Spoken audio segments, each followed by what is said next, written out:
ինչպես արվում է բոլոր փաստաբանական գործերով, մենք ինքներս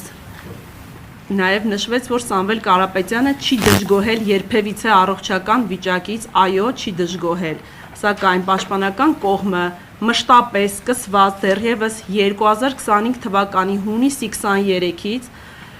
պարբերաբար 2 օրը մեկ, 3 օրը մեկ գրություններ է հասցեագրել, որպեսզի ապահովեն Սամվել Կարապետյանի պատշաճ բժշկական ստուգումները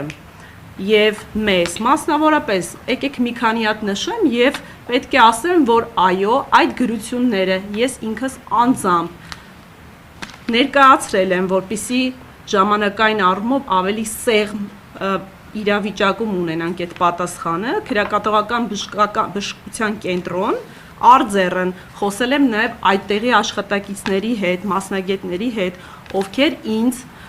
վստահեցրել են, որ շատ արագ կազմակերպելու են այդ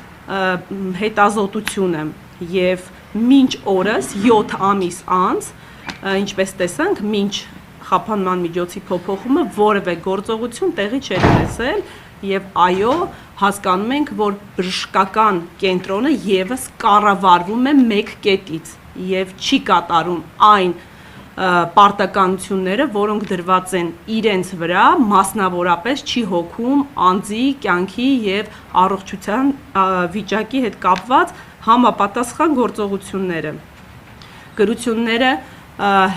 մուտքագրվել են, պատասխանները եղել են նույնը, պատասխանները եղել են նմանատիպ, դրանից հետո մուտքագրվել են, կցվել են այդ գրություններին ևս լրացուցիչ բժշկական փաստաթղթեր, որպեսզի ապահովի, ավելին ասեմ, Սամվել Կարապետյանը երբ մեզ չէր թույլատրում, որպեսզի այդչափ անհանգստացնենք այո այդ անձանց, մեր խնդրանքն է եղել, որպեսզի դիմումները մենք մուտքագրենք, և իզուր չի եղել, քանի որ ինչպես տեսնում ենք, այսօր ունենք այս իրավիճակը, ինչի մասին է խոսքը, և այո, պետք է նշել, որ Սամվել Կարապետյանին պատշաճ բուժօգնություն չցուցաբերելու արդյունքում վերջինս ունի առողջության վատթարացման վիճակ, և իսկ ինչ վերաբերվում է այն հանգամանքին, որ ինչպես նշեցին իմ գործընկերները, խափանման միջոցի փոփոխումը, դա մեզ համար արդյունք չէ, դա մեզ համար որևիցե հաջողություն չէ,